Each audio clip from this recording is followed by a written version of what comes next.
Hello students, कैसे हैं आप सभी। आई होप आप सभी लोग बढ़िया होंगे, शानदार तरीके से पढ़ रहे होंगे। अभी अभी आपने क्लास 12 पास आउट की है और अब आप चाहते हैं बीएससी में एडमिशन लेना। तो आपको पता होगा बीएससी में 3 सब्जेक्ट होते हैं। एक होता है जूलॉजी, एक होता है बॉटनी और एक होता है आपका केमिस्ट्री, बायो वाले स्टूडेंट के लिए। ठीक है, तो आज की इस वीडियो में हम लोग क्या करेंगे, जूलॉजी का फर्स्ट सेमेस्टर का जो है सिलेबस को बहुत शानदार तरीके से समझने वाले हैं। ठीक है, और ये आपका नेशनल एजुकेशन पॉलिसी एनईपी के अंडर होगा। ठीक है, एनईपी 2020 के अंडर आपका ये सिलेबस होने वाला है। बहुत ध्यान से सुनिएगा, क्या क्या आपको पढ़ना है, कैसे आपको पढ़ना है, सब कुछ आज की इस वीडियो में पूरा सिलेबस में फर्स्ट सेमेस्टर का डिटेल में आपको बताने वाला हूँ। ठीक है, सबसे पहले तो आपका सब्जेक्ट क्या है, जूलॉजी है और ये आपको फर्स्ट सेमेस्टर का सिलेबस होने वाला है। कोर्स टाइटल हमेशा रट लिया करो। आपका कोर्स टाइटल क्या है, cytology genetics and infectious disease आपका जो है इसका कोर्स टाइटल है। ठीक है, तो ये आपके प्रैक्टिकल में भी एग्जामिनर पूछता है कि भाई आपके सब्जेक्ट का क्या नाम है फर्स्ट ईयर के। तो याद रखना क्या है आपका, cytology genetics and infectious disease. और ये हर ओवरऑल इंडिया में एनईपी के अकॉर्डिंग यही सिलेबस होने वाला है। ठीक है, सबसे पहले आपकी कितनी यूनिट है हम बात करें तो हमारी टोटल यहाँ पर 8 यूनिट हैं। ठीक है, चलिए अब जो है हम सिलेबस को बड़े ध्यान से देखते हैं। पहली यूनिट है आपकी structure and functional of cell organelle. ठीक है, तो आपको सेल ऑर्गेनेल का स्ट्रक्चर समझना है और उनका फंक्शन समझना है। सबसे पहली चीज़ है आपकी प्लाज्मा मेम्ब्रेन। पहली चीज़ क्या है, प्लाज्मा मेम्ब्रेन है, इसके बारे में आपको पढ़ना है। बहुत इंपॉर्टेंट है, कई यूनिवर्सिटी में जैसे लॉन्ग 15 मार्क्स का आता है तो आपको 15 नंबर का देखने को मिलेगा और कई यूनिवर्सिटी में यही क्वेश्चन आपको 20 मार्क्स का भी देखने को मिल सकता है। ठीक है, तो प्लाज्मा मेम्ब्रेन बहुत शानदार तरीके से पढ़ के जाना है। इसका केमिकल स्ट्रक्चर भी आपको बढ़ाना है और थोड़ा बहुत आपको ग्लाइकोलिपिड ग्लाइकोप्रोटीन्स के बारे में लिख देना है। ठीक है, फिर है आपका सेल सेल इंटरेक्शन, यानी कि सेल एक दूसरे से कैसे जुड़ी होती हैं। ठीक है, ये सब आप इसमें पढ़ते हो। सेल एडिशन मॉलिक्यूल्स, जिनको हम कैम बोलते हैं, क्या बोलते हैं, सेल एडिशन मॉलिक्यूल्स बोलते हैं। ठीक है, ये क्या होते हैं इनके बारे में पढ़ना है। एंडोमेम्ब्रेन सिस्टम के बारे में पढ़ना है, जिसमें आता है आपका प्रोटीन टारगेटिंग, सॉर्टिंग, एंडोसाइटोसिस क्या होती है और एक्सोसाइटोसिस क्या होती है, इनके बारे में आपको पढ़ना है। साथ ही साथ आपको कुछ नेशनल एंड इंटरनेशनल बायोलॉजिस्ट के बारे में पढ़ना है जिन्होंने जूलॉजी में अपना कंट्रीब्यूशन दिया है। ठीक है, बहुत सरल है, ज़्यादा कुछ नहीं है। ठीक है, फिर आती है आपकी second unit, that is structure and function of cell organelle part 2। ठीक है, सेकंड पोर्शन है ये इसी यूनिट का। बेसिकली इसमें आप पढ़ोगे साइटोस्केलेटन के बारे में, जिसमें आप मेजरली 3 चीज़ों के बारे में पढ़ते हो, 3 फिलामेंट के बारे में पढ़ते हो, माइक्रोट्रिब्यूल, माइक्रोफिलामेंट और इंटरमीडिएट फिलामेंट के बारे में पढ़ते हो। देन आप माइटोकॉन्ड्रिया के बारे में पढ़ते हो और परऑक्सीसोम और राइबोसोम के बारे में पढ़ते हो। इसमें से आपका बहुत ही ज़्यादा इंपॉर्टेंट है इन तीनों में डिफरेंस, माइक्रोट्रिब्यूल, माइक्रोफिलामेंट और इंटरमीडिएट फिलामेंट। और बहुत ही इंपॉर्टेंट है आपका माइटोकॉन्ड्रिया। देखो माइटोकॉन्ड्रिया जो है आपका, ये आपका एक लॉन्ग क्वेश्चन में एग्ज़ाम में पूछा जाता है। ठीक है, जो कि आपको 10 से 15 नंबर टोटल मिल सकते हैं, डिपेंड ऑन द यूनिवर्सिटी। ठीक है, कई यूनिवर्सिटी में तो 20 मार्क्स का भी लॉन्ग आता है। ठीक है, चलिए फिर आपका है third unit, that is nucleus and chromatin structure, जिसमें आप न्यूक्लियस के बारे में पढ़ोगे और कैसा क्रोमेटिन मटेरियल यूज़ होता है डीएनए में, इन सब के बारे में पढ़ते हो। ठीक है, तो सबसे पहले आपको पढ़ना है structure and function of nucleus in eukaryote. इनके बारे में पढ़ना है कि न्यूक्लियस का क्या फंक्शन है, कैसा स्ट्रक्चर होता है, न्यूरॉन सिस्टम क्या है, इनके बारे में आपको पढ़ना है। ठीक है, केमिकल स्ट्रक्चर पढ़ना है आपको डीएनए और आरएनए का, कैसा इनका कंपोजिशन है। मैं डिटेल में वीडियोस रेगुलर लाऊंगा तो उनको ज़रूर से देखना है। ठीक है, तो डीएनए आरएनए के बारे में बहुत डिटेल में आपको पढ़ना है। इसके मैं कंप्लीट वीडियो लाने वाला हूं, तो आपको चैनल को अवश्य से सब्सक्राइब कर लेना है।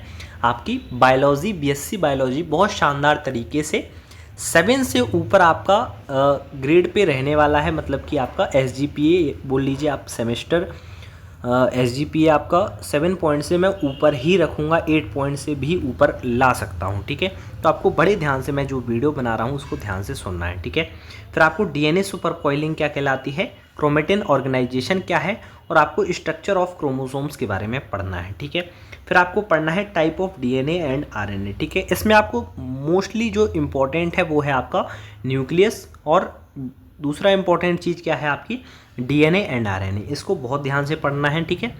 ये आपका बहुत इंपॉर्टेंट है, ठीक है। कैसा है, इंपॉर्टेंट है। अब हम बात करते हैं यूनिट नंबर 4। तो यूनिट नंबर 4 है आपकी cell cycle, cell division and cell signalling, ठीक है। तो सेल साइकिल के बारे में पढ़ना है, कैसे साइकिल होती है, एम फेज क्या कहलाता है, ठीक है। और सेल डिवीज़न क्या होती है, सेल सिग्नलिंग के बारे में आपको यूनिट 4 में पढ़ना है। इसमें आप पढ़ोगे माइटोसिस, मियोसिस, ये आपके लॉन्ग में पूछे जाते हैं, ठीक है। माइटोसिस, मियोसिस, कोई भी इनमें से एक आ जाएगा कि describe mitosis in detail with diagram, तो आपको हर एक फेज का डायग्राम बनाना पड़ेगा, ठीक है। इंटरफेस कौन सा है, प्रोफेज कौन सा है, हर चीज़ का आपको डायग्राम बनाना पड़ेगा, ठीक है। फिर cell cycle and its regulation क्या है, एपोप्टोसिस क्या कहलाती है, एक प्रोसेस होती है बेसिकली, इसके बारे में आपको पढ़ना है, ये आपका शॉर्ट में पूछा जाता है, ठीक है। सिग्नल ट्रांसडक्शन क्या है, ठीक है। इंट्रा सेलुलर सिग्नलिंग क्या है, सेल सरफेस रिसेप्टर क्या कहलाते हैं, और जैक स्टेट पाथवेज क्या है, ये आपको यूनिट नंबर 4 में पढ़ने हैं। इसमें से बेसिकली आपकी माइटोसिस, मियोसिस इंपॉर्टेंट है, एपोप्टोसिस प्रोसेस इंपॉर्टेंट है, और आपकी सिग्नल ट्रांसडक्शन कैसे होता है ये इंपॉर्टेंट है, ठीक है। फिर आती है आपकी जेनेटिक्स वाली यूनिट, थोड़ी बेसिक सी यूनिट है, आपने पहले भी पढ़ रखी है, बहुत सिंपल सी है, जो कि है आपकी मेंडलिज्म एंड सेक्स डिटर्मिनेशन, ठीक है। तो इसमें पहली चीज़ है आपकी basic principle of heredity. Heredity का आपको बेसिक सा प्रिंसिपल जानना है कि क्या होता है हेरिडिटी, क्या है जेनेटिक्स, ठीक है। मेंडल्स के लॉ क्या है, मोनोहाइब्रिड एंड डाईहाइब्रिड क्रॉस क्या कहलाते हैं, आपने क्लास 11th में ये चीज़ें पढ़ी होंगी, ठीक है। कंप्लीट एंड इनकम्प्लीट डोमिनेंस आपने क्लास 12th में पढ़ा है, बहुत सरल होता है। पेनिट्रेंस और एक्सप्रेसिविटी क्या कहलाती है, ठीक है। जेनिक सेक्स डिटर्मिनेशन सिस्टम क्या है, इन्वायरमेंटल सेक्स डिटर्मिनेशन क्या होता है, इसमें आप क्या पढ़ते हो, ड्रोसोफिला का एग्जाम्पल पढ़ते हो, ठीक है। और सेक्स डिटर्मिनेशन एंड ह्यूमंस आप पढ़ते हो, ठीक है। ये आपके लॉन्ग में पूछे जाते हैं, ठीक है। ड्रोसोफिला हो गया, ह्यूमंस में हो गया, ठीक है। सेक्स लिंक्स कैरेक्टरिस्टिक्स क्या हैं और इनका डोसेस कंपनसेशन क्या कहलाता है, ठीक है। मेंडल्स के लॉ भी आपसे पूछ सकता है, ठीक है। विथ डायग्राम आपको ये समझाने को आ सकता है, ठीक है। फिर आता है आपका यूनिट नंबर 6, यहाँ पर आप मेंडलिज्म का एक्सटेंशन पढ़ते हो, जीन्स के बारे में पढ़ते हो और एनवायरनमेंट के बारे में पढ़ते हो, ठीक है। तो बेसिकली आप पढ़ोगे इसमें एक्सटेंशन ऑफ मेंडलिज्म, ठीक है, जिसमें आप मल्टीपल अलील पढ़ोगे, जीन इंट्रैक्शन पढ़ोगे, ठीक है। फिर आप पढ़ोगे the interaction between sex and heredity, sex influential and sex limited characteristic क्या होते हैं। साइटोप्लाज्मिक इनहेरिटेंस बहुत ज़्यादा इंपॉर्टेंट है इसमें। जेनेटिक मटेरियल इफेक्ट क्या होते हैं, जीनोमिक इम्प्रिंटिंग क्या कहलाती है, ठीक है। फिर आपसे पूछा गया है interaction between gene and environment, environmental affect क्या है जीन एक्सप्रेशन के, ठीक है। और इनहेरिटेंस ऑफ कंटिन्यूस कैरेक्टरिस्टिक्स क्या कहलाते हैं। ये उतनी ज़्यादा इंपॉर्टेंट तो नहीं है, यहाँ पे साइटोप्लाज्मिक इनहेरिटेंस आपसे बेसिक सा पूछता है इस वाले से, और आपसे हेरिडिटी वाले टर्म्स हो गए, जीन्स वाले टर्म्स हो गए, मल्टीपल अलील वाले टर्म हो गए, ये बेसिक से टर्म पूछता है, ठीक है। फिर आती है आपकी unit number 7, that is human chromosome and pattern of inheritance, ठीक है।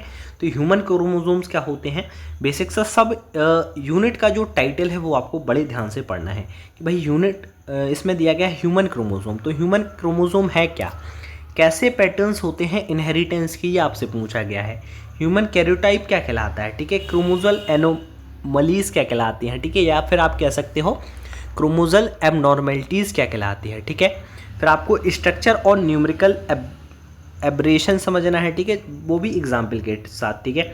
फिर आता है एक पेडिग्री एनालिसिस, बेसिकली एक चार्ट होता है, आपने पढ़ा होगा, ठीक है। ये चार्ट आपको जो है इसमें पेडिग्री में पढ़ने पड़ते हैं, तो ये हो गया, ठीक है। फिर आपका होता है पैटर्न ऑफ इनहेरिटेंस पढ़ना है, ऑटोसोमल डोमिनेंट कौन सा होता है, ऑटोसोमल रिसेसिव क्या होता है, एक्स लिंक रिसेसिव क्या होता है, और एक्स लिंक डोमिनेंट फेस क्या होता है।